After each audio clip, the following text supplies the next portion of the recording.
This is the story of Genesis chapter 35 verses 1 to 15. Then God said to Jacob, "Go up to Bethel and settle there, and build an altar there to God, who appeared to you when you were fleeing from your brother Esau." Okay, everyone in my household, get rid of the foreign gods you have with you. And purify yourselves and change your clothes. Then come, let us go up to Bethel, where I will build an altar to God, who answered me in the day of my distress, and who has been with me wherever I have gone. So they gave Jacob all the foreign gods they had, and the rings in their ears, and Jacob buried them under the oak at Shechem. Then they set out, and the terror of God fell on the towns all around them, so that no one pursued them. Jacob and all the people with him came to Luz, that is Bethel, in the land of Canaan. There he built an altar, and he called the place El Bethel, because it was there that God revealed himself to him when he was fleeing from his brother.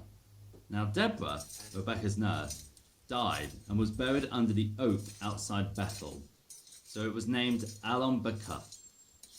After Jacob returned from Padan Aram, God appeared to him again and blessed him. God said to him, "Your name is Jacob, but you will no longer be called Jacob. Your name will be Israel." So he named him Israel. And God said to him, "I am God Almighty. Be fruitful and increase in number. A nation and a community of nations will come from you, and kings will be among your descendants.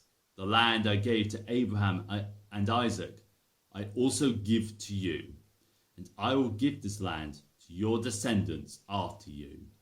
Then God went up from him at the place where he had talked with him. Jacob set up a stone pillar at the place where God had talked with him, and he poured out a drink offering on it. He also poured oil on it. Jacob called the place where God had talked with him Bethel.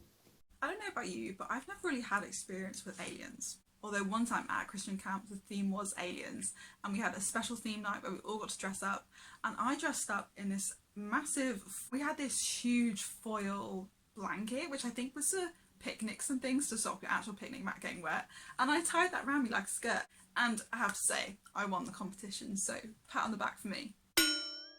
In many translations of the story they use the term alien gods in verse 2, but does it mean outer space aliens? Probably not. We know from studying language and from looking at different translations, another word used is foreign gods. So we can understand that here Jacob is probably talking about getting rid of little figures and little idols so that everyone can have their full focus and full worship on our God. But that's not all they do when they're preparing to go to Bethel. They get rid of their alien gods, purify themselves and change their clothes. So I thought it'd be good to quickly just chat about the way that we present ourselves to God. Here we can see they're making special preparations because God has called them on a special trip. But in the modern world, when we go to church, how do we prepare ourselves? We can dress very smart and clean to show that we respect God, we respect him as a king, and therefore we're going to dress appropriately. It's no good presenting yourself at your best for church or at your best for when God's told you to go on a special trip to Bethel, when the rest of your life doesn't really reflect that, it doesn't meet the same standard.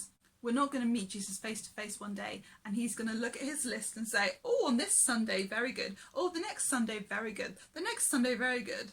No. There are 7 days in the week and God sees everything. He sees how you behave in the classroom at school. He sees how you behave when you're gaming with your friends.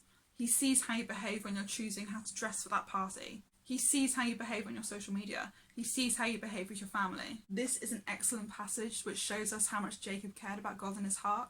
But if this passage was about you, how different would it be, or how similar? And I give you guys this as a challenge from love to help grow you guys and to help you reflect on your lives and identify those areas that need to change. So be encouraged and know that we are praying for you guys as you unpack this personally. This is a really simple prayer activity for you guys to try just at home by yourselves. I'm sure you've all heard of it. It's called Acts. All you need, as usual, is a piece of paper and a pen. Give this a go. Okay, so super simple. Draw very roughly around your hand. Oh my goodness, this is not straight. There you go. Oh my life. Okay, so we are going to start by having a Bible verse.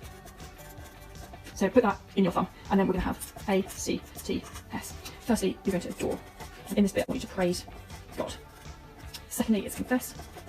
So say sorry, basically, for the things that you've done wrong either today or this week. T is thanks. So just thank God for all the good things that you have in your life. And finally, supplicate. And this is to ask God for things, to chat and just talk about what's going on in your life, and to pray for others. So yeah, that is a really, really simple and scruffy way to pray. Why don't you try and give that a go this week? Any point only takes a couple of minutes. What you can do is if you're out while you're like doing exercise or whatever, you can just do it on your hands as you go. Think of a Bible verse, adore, confess, thanks, supplicate, give it a go.